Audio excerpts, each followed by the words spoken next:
Хотел бы вначале сказать о том, что как познакомился с Ахсаром и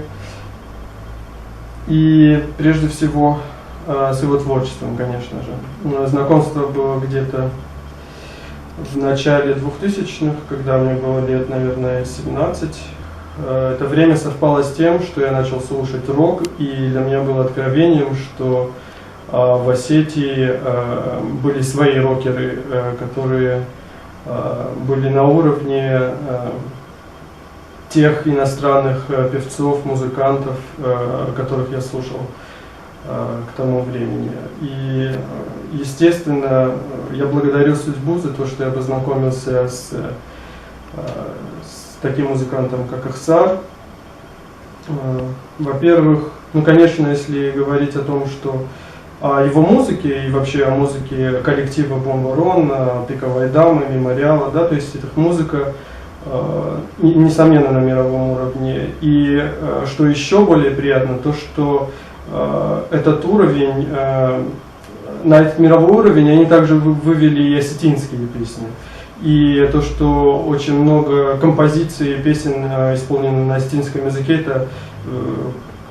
это триумф на самом деле, как и для такой современнизации языка, потому что осетинский язык, он привычен в литературе, привычен в поэзии, а вот привычен, конечно, и в музыке, но не в таком жанре, как рок. И вот для меня это стало такой вот очень хорошим открытием, которое до сих пор со мной, и, конечно же, эмоционально это все еще помню.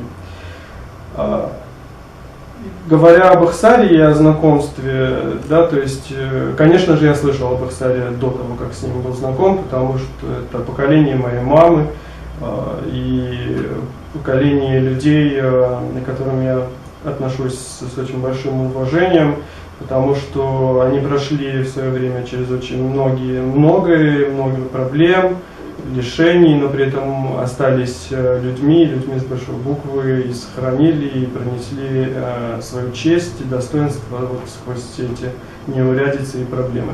Ахсар, я благодарен судьбе, что знаком с вами.